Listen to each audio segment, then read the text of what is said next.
Well, it seems like the world has already forgotten about the mass murder that just took place in Waukesha, Wisconsin.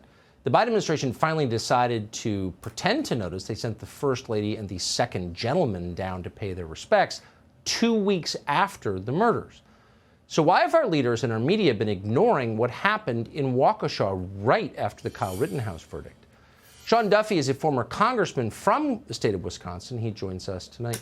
Sean, thanks so much for coming on. So this, just inherently, mass murder is always a big deal. Why is this one being ignored? Well, first let me just say, I appreciate you covering the story, Tucker, for Wisconsin, but also Waukesha is a great community. They have great schools. Yep. They go to church on Sunday. They love the Packers. It's a place you want to raise your family, right?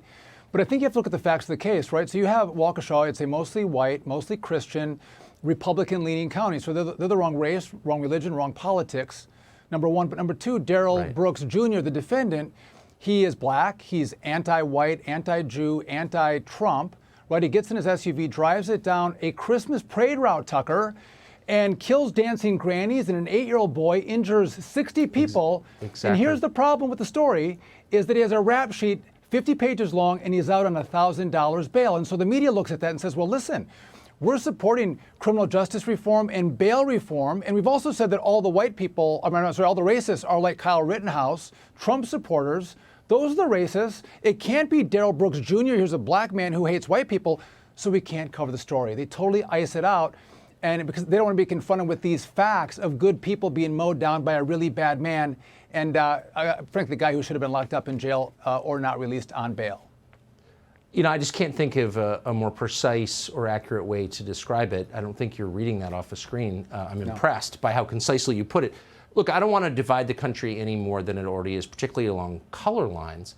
But the disparity between the way this is covered and the Rittenhouse trial is covered, you just feel like the media have no credibility at all, like literally at all anymore. Well, no, but quickly, I mean, if you look at it, you go, how do they cover the Russia collusion hoax and BLM and That's right. the January 6th insurrection?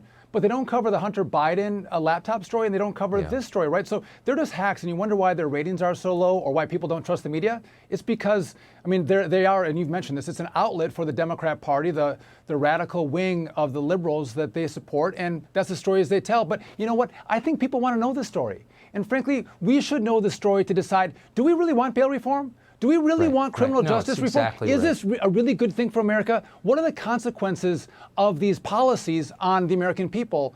We should know that, but they won't share it, so we don't know. We're still in the dark. Man, that's, again, so nicely described. I agree with that. And I think most fair people agree with what you just said. Sean Duffy, thank you. Thanks, Tucker. Hey, Sean Hannity here. Hey, click here to subscribe to Fox News YouTube page and catch our hottest interviews and most compelling analysis. You will not get it anywhere else.